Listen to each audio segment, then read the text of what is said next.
you want to make a point, consider telling a story. Hi, I'm Joel Sweeney.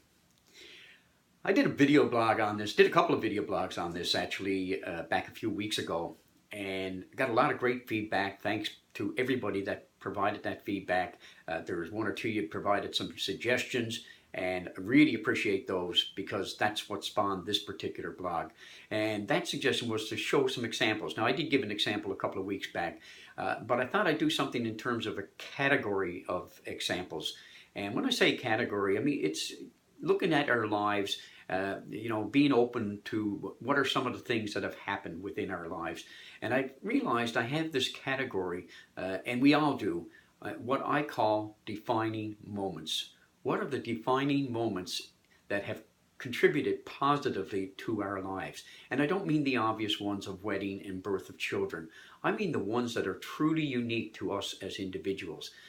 So unique that mine are not going to be the same as yours, and yours are going to be different from somebody else's because of that uniqueness. But because of that uniqueness, they're very personal to us, and we can really tell them. We're the only ones that can tell them in a way that is convincing, because we're the ones that experienced them.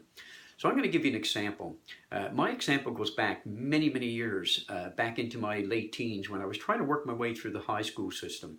And I wasn't very focused at the time.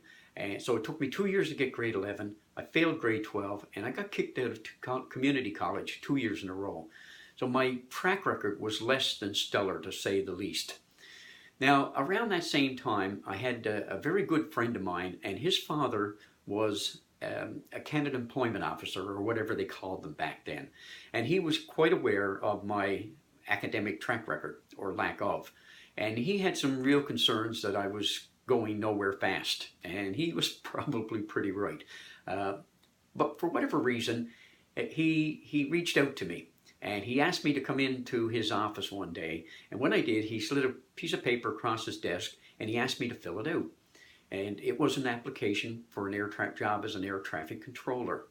Now, I didn't know what air traffic control was. I knew it had something to do with airports, but didn't have any idea of the details whatsoever.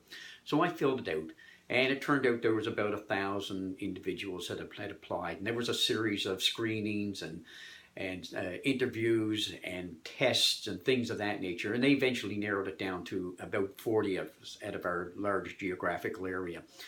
And that 40 were sent off for training. So we did live training, we did on-the-job training, we did simulator training, and we did classroom training. And then when that was all over, there was about probably 12 to 15 of us that actually completed the program in its entirety and got jobs as air traffic controllers. I stayed with air traffic control for about 8 years. And on the tail end of that, they started to automate a lot of the systems. And instead of getting programmers to come in and do the work and meet with air traffic controllers to get the coding done, they decided to go the other way and get controllers trained in programming. And I was fortunate enough to qualify for one of those jobs. So that was a good thing. That was probably a defining moment within the defining moment, if you will, because that gave me insight to the fact that I was really interested. I found something I was really interested in, and it was something that I could pursue. And so I did. So I went to university, and I did my degree in computer science and took a whole different career path. But the point I want to make is that none of that would have happened if my friend's father had not taken that interest in me, had not reached out to me and asked me to come in and fill out that application. Just that small moment in time, it was probably, I don't know if I was in his office 15, 20 minutes in its entirety.